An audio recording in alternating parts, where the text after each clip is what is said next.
ear infections, colds, flu, strep, bronchitis, all the stuff, pneumonia. For me, urinary tract infections, toenail fungus. I've used people use it for toenail fungus. You can put the tincture directly on each toenail and then take it internally as well.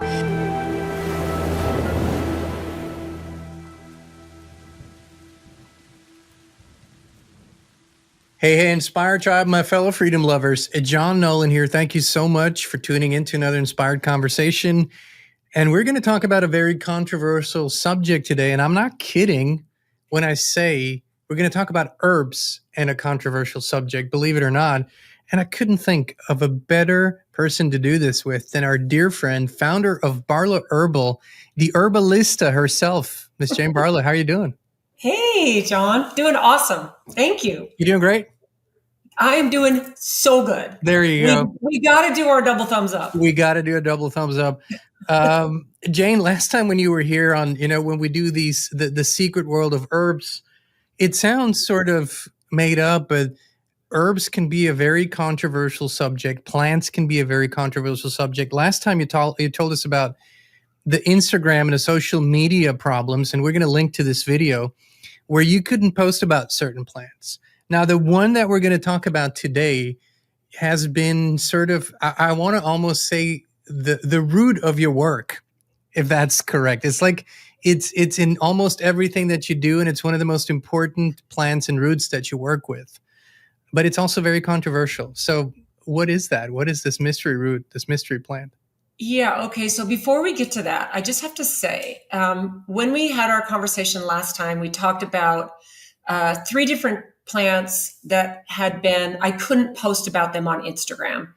I had to take the word out of the hashtags or out of the description that I would write. And I skimmed through the comments on the video, and I thought it's always interesting to see what people are saying. And one person basically called BS on me saying, that's not true. She's full of it. And I thought, yeah, that's okay. That's fine. But what happened is it happened again since then. So I tried to make a post about red raspberry leaf. And you would think this is the most benign thing. And raspberries, they're delicious, they're nutritious, all the stuff. But the leaves contain massive power, and especially for women and women's health, like pregnancy, childbirth, hormonal stuff, all the stuff. And so it happened to again, it would not let me post about red raspberry. So I just thought, this is so fascinating to me. So I just thought that was... Okay, so let's just quickly address comments like that. I just want to say, do not lose any sleep over it. There's always that person. I didn't. And there are people who generally go against anything just to go against it. But I've had similar experiences in other fields, not plants, where in the context of a specific photo or video, I couldn't post certain words or hashtags. Once the context was changed, it was okay. So that just shows you how sophisticated the algorithm is. Yeah, and it actually made me kind of happy. Like, I actually don't mind pushback or people questioning, or I don't mind that at all. But I do think it was interesting that in between now and the last time we chatted, there was another plant that seems so benign. And I think this is where people need to realize these are not benign things. These are powerful, and they're humble, and they're right in front of our faces, right? So the truth is all around us, and it's also beneath us. Yes. Which leads me to this powerful, powerful plant, and especially the root that I didn't know before we met you. I had no idea about it. Now I use it every day. So, yeah. You got the floor. Okay. So this is something that my family is known from, and the name of the plant is Lomatium, and it's not very well known. I've even talked to a lot of herbalists who've never heard of it. But its common name is desert parsley because it's in the parsley family. The leaves look like parsley. And it's a beautiful little yellow flower that blooms early in the spring. But where all the power is concentrated in the roots. And this is a plant that has never been successfully cultivated. And it only grows in the Pacific Northwest of the United States. So for decades now, in fact, this summer, 2025, this has been 50 years that I've been using this because my dad formulated the main product we make out of it, which is a tincture, when I was 14. So this is the summer where this has been 50 years that has kind of defined a lot of the work I do. It defined the work my dad did. And it's a plant that's not very well known because it's powerful and a little controversial, because for some people, it pushes out a one-time full body detox rash. This And happened. This yeah, happened for our daughter. I yeah, think it was last year, and she got sick. Like kind of flu-like symptoms, and it was quite severe. Fever and all that. And we immediately got her started on the Lomatium. And your specific tincture is called LDM 100. We got her started on that, and we knew there was a 50% chance that she was going to get the detox rash that you talk about, which is it's usually non-itchy. It just looks kind of a lot of red dots, but there's really no discomfort other than what it looks like. And sure enough, a weekend she got it, and she was sort of like, "Oh my God, what is this?" She woke up in the morning. She's like, "What is this?" I said, "Well, that's most likely your detox rash," which is actually a positive reaction, right? So what yeah. happens, and why do some people have it and others don't? Well, I've been carrying on my dad's work for 25 years. He passed away almost 29 years ago. So I've been going a long time on my own. And what I have come to realize, because it's even shifted the percentage of people and what I believe is happening, even in the 25 years that I've just been going on my own. So, because there's a higher percentage of people that now get it than used to. Now, even though the percentage it's not 50% of the people who get this rash, it's actually much less than that. It's about 10%. And then we have a little protocol we suggest to people to support and nourish and protect the liver. And if you follow that, your percentage goes down. But for some people, it is a mild rash, and it's not it's itchy for most people, unfortunately. But here's what I have come to believe is that the air we breathe, the water we drink, all the things that we inject into our bodies, all of the things that we do are unnatural that we don't know how to say no to, have left us with this toxic avatar. And it just basically, this is the absolute brilliance of Mother Nature, that there's a small percentage of people who maybe their liver can't take how fast the body's trying to clear out a microbe. So whatever it is, fungal, bacterial, it's a broad spectrum antimicrobial. So even things like candida, I've seen it clear out. So if the liver can't handle how fast the body is going to start to heal from whatever whatever flu or whatever people are going through, the skin is your largest organ, and it just is helping out. And it doesn't show up on the first day or the second day or the third day. Typically, it shows up at about a week. So this is how you know it's not an allergic reaction, because if it was, you would have an allergic reaction right away to it. And I've seen people with absolutely stunning, spectacular rashes, and it's itchy, it's uncomfortable. For some people, it's a serious emotional detox as well. Like they feel weepy, they feel sad, and then That was for our daughter. That was exactly it. yeah, because the body is actually doing something so amazing that it sometimes you don't realize how good you don't feel until you start feeling so good, especially when the rash clears up. So to me, yes, the rash is something to celebrate. It's not something to be afraid of. It happens only one time, because Kiara has taken it since then, right? Yeah. Yeah. So No, it only happened once. It didn't happen to anyone else in the family. And you do suggest sort of a gradual protocol just for the body to adapt, which people can find out when they, if they're interested, when they go to your website and then reach out to you. But Lomatium is an very interesting thing, because you can use it acutely, but we use it twice a day at least. And for example, when I feel something coming on, or I have a lot of stress, whether that's environmental or just a lot of things going on, I tend to do a little more. And the best way I can describe it is it helps my body stay in optimal balance. That's the best way I can describe it. You would say your immune system is really enriched by it, but how exactly does it work in the body? What does it do? Why is it feels almost miraculous to me, to be honest.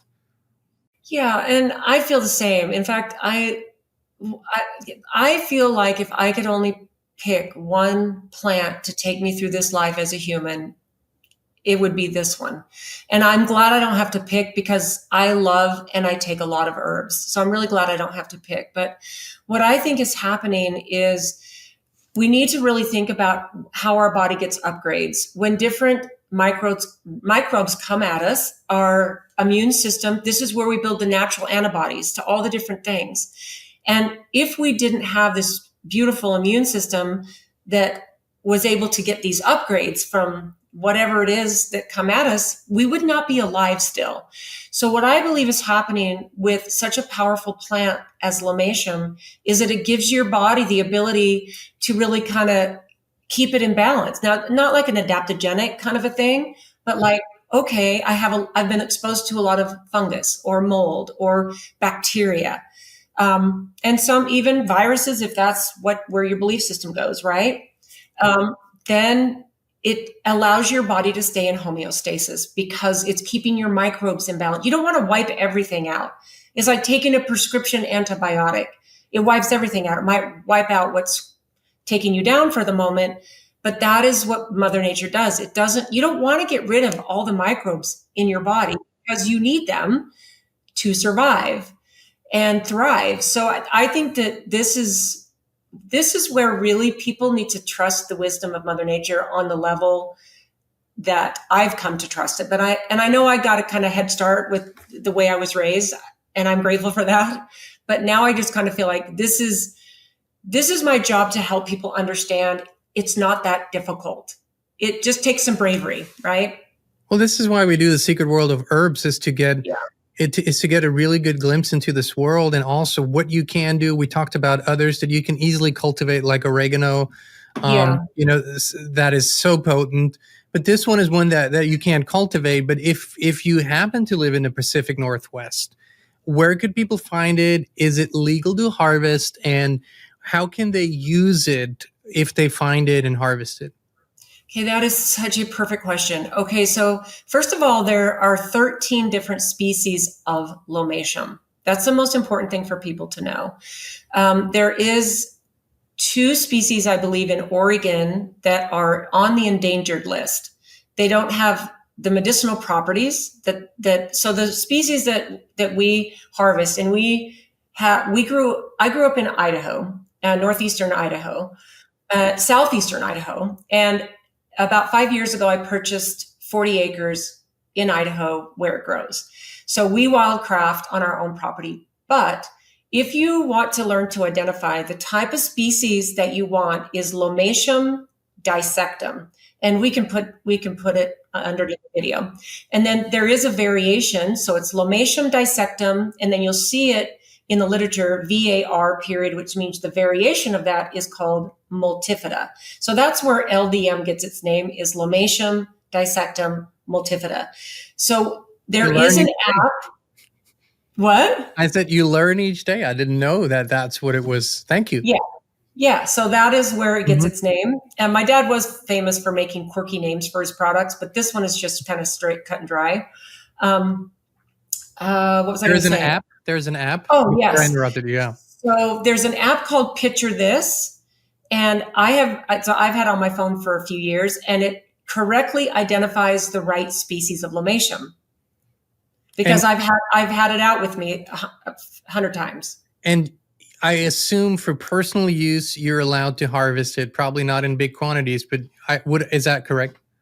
So you do need to get a permit if it's on public lands. Okay. You need to get a permit. As far as I know, I'm pretty sure. I would be very careful, but here's the thing.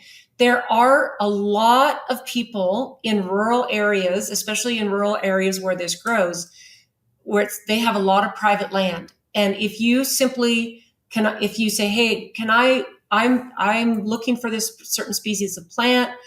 do you mind if I walk around on your property? So of course, ask. But when we were growing up with my dad, and he used to own 400 or 320 acres in Idaho where it grew. So a massive piece of property that it's not in our family anymore, sadly. But we used to go around to people out in the rural areas and they would let us harvest on their land. So private lands just get permission. Hey, can we go and identify plants on your property?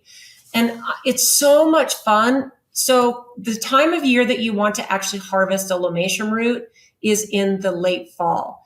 Because if you harvest the plant in the spring or the summer, all of the concentration and all of the energy to grow the plant is going to be in the leaves and the flowers. So when the plant goes dormant, which a lot of root plants, this is the perfect time to harvest them, is because then all of the energy is now focused in the root. So that's when you want. So you have to be able to identify the plant after it's dried and already gone to seed. So this is another trick in identifying. It's not, I've had people over the years send me photographs and pictures on an email, hundreds at this point, and they're like, I think I found Lomatium. And I'm like, sorry, that's not it. Hardly. Goes good with some foods. But so when you do harvest it, you have to get the root, which is important, intact. So then what do you do with it? So then you can make a fresh root extract out of it or a tincture, but when you do that, you can't, it doesn't produce a detox rash, okay, which is fascinating, right? So you can harvest the root out. It'll immediately start to go, as far as it'll start to decompose right away. So within 24 hours, you should have it sliced up, and sometimes it can be it's a taproot, and it's got side taproots that go out of it. People should do a little bit of research online and just look at what this looks like. It's very, very, very cool. And slice it up. And what we do is we put it on drying racks and we let it cure and oxidize for 30 to 60 days. And that actually, I would make an extract out of the dried and cured root. But you can definitely still make it out of a fresh root. The potential for clearing out microbes on a pretty high level is different. So so you can do that, but there's really not much else you can do with it. Like it's so strong. You could eat it, but it doesn't. It's super bitter, and the oils and the tannins and all of the medicinal properties are so strong. It'd be very, very difficult to eat. You could eat it if you were in a desperate situation to stay alive and survive. But other than that, you can't really do too much else with it. So when you do have the tincture, aside from daily use, which we do, what are some of the sort of acute use cases where you've seen it really work quick and efficiently? Well, so because I've been using it since I was a teenager, I was able to raise my boys on it. And my boys are in their mid 40s now. So think about all the things that happen when you have a kid: ear infections, colds, flu, strep, bronchitis, all the stuff, pneumonia. For me, urinary tract infections, toenail fungus. Have people use it for toenail fungus. You can put the tincture directly on each toenail and then take it internally as well. So, but one of the nice things about this plant is that there doesn't appear to be any organ toxicity. So what the beautiful thing about that is, think about when you get a really acute infection. Like for me, I've only ever had one urinary tract infection in my life. It was probably 20 years ago. And so I took a high dose of the LDM, and I did about 50 drops, which is a couple of half dropperfuls. And I did that every hour for about 12 hours, which is a high dose of this plant. And it was gone the next day. And wait. Urinary tract infections is when, for those who happen to have had one, it's a horrible thing. It hurts like hell. It's literally like one of the worst things you could possibly get. And the one thing that usually people know is it takes a freaking long time. Like usually that's like a 10-day thing at least, until, even with all the regular stuff that you get over and under the counter that is not really good for you, But this is 12 hours or 24 hours is incredible. That's incredible. Well, and I've had people use it exactly the same way, but it might take them 2 days or 3 days. Still, But still, and the thing is, so, and I've done that with my kids and now my grandkids. My grandkids are 12 and 14, and they were raised on this as well. And they reach for it when they don't feel well, and they don't even have to ask their parents. And then they actually take a dose every day during the school year when they go to school. So you can do it preventatively, which is nice. You can take it for chronic issues. And again, so this is probably a really good place for me to say, even though I know you put a disclaimer up, that all of this stuff that I share is not medical advice. This is just my own opinion based on my own experience.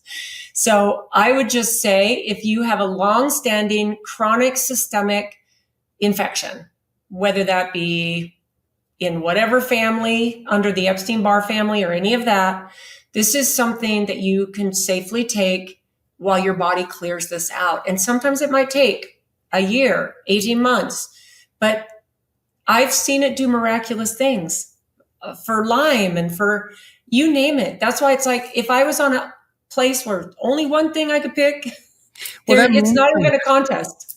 That means something. If this has been your life, all your life, your dad being, and you growing up with him, you soaking it up, and then you doing this for the last decades. For you to say, if I had to pick one plant, that means a lot. So, I'd encourage people to really, dive into it. As far as I can tell, in our family, aside from one person who's had the rash, which Jane always says is possible, we haven't seen a single feelable side effect whatsoever, like nothing. And I think it's either very uncommon or non-existent, right? Yeah, I mean, there's nothing, there's nothing negative that I have to say about this. I do think it's interesting that this rash it does deter a lot of people, because one of the things that I spend a lot of my time doing is educating people. I don't want, you're not going to see this in a health food store shelf unless it's a small single owned by a small family or whatever.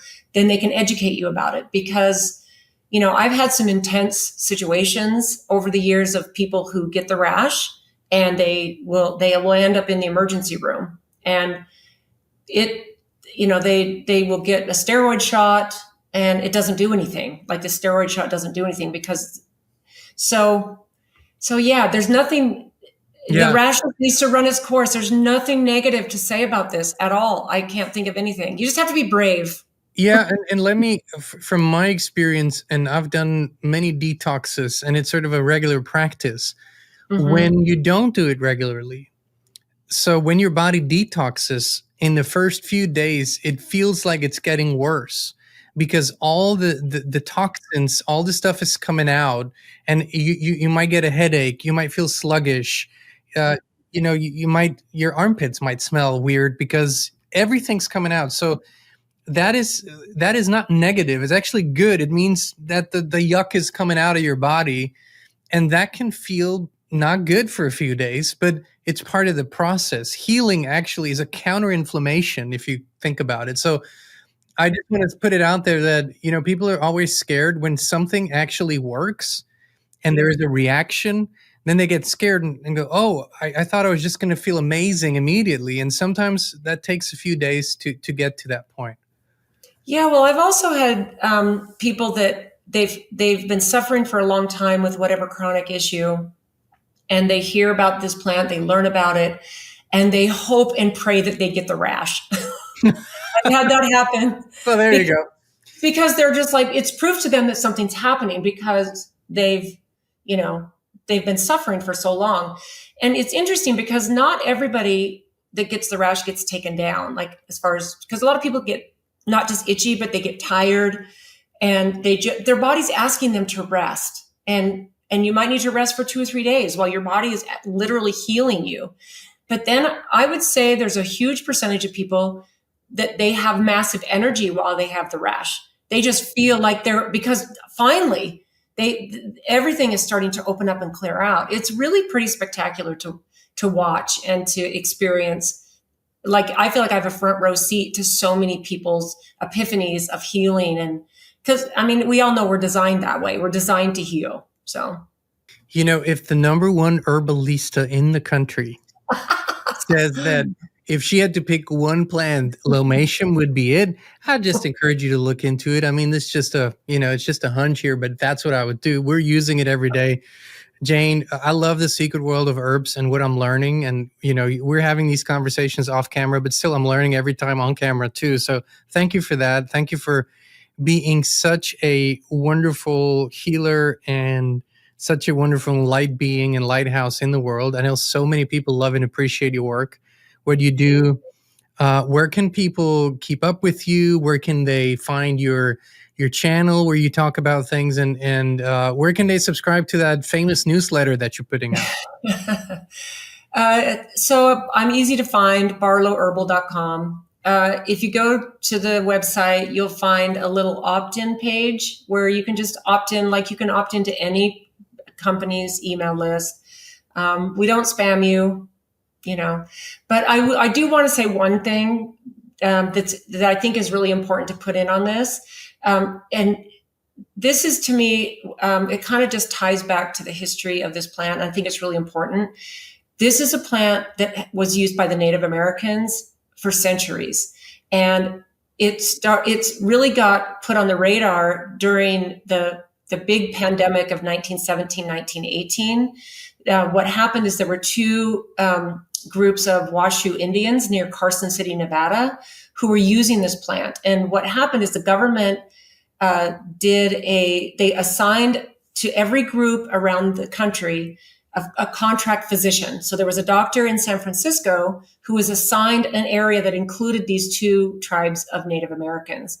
And they found that while there were people dying everywhere, these two groups, the people got sick, but not one person, when all the stats and all the data was in, not one person from either one of these tribes died from that pandemic, which is massive.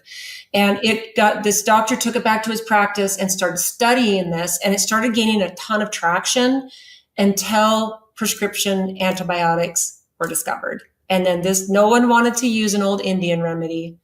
And so the history of it is really vibrant and really beautiful. And I just thought it would be important for people to know that this is not a brand new thing. And I think most people know that plants have been around forever, but this has a really special place in history that I think more and more people could look into and gain a lot of wisdom from. So back to that, I'm super easy to find. So barlowherbal.com, Barlow Herbal on Instagram, Barlow Herbal on YouTube. Yeah. Go subscribe, follow. It's incredibly inspiring. Part of my research scroll on the socials is always coming across your quotes that always make me think or make me leap or even sometimes make me cry, because it's beautiful. So thank you, Jane, for everything you do. Oh, thank you, John. I love our connection, and I think now's the time to spread this wisdom more than ever. So thank you. Thank you. The Secret World of Herbs with herbalista Jane Barlow. Today, Lomatium, go look it up. We'll put all the links in the description. Inspire Tribe, we love you. We appreciate you. And we will be back with you again very, very soon.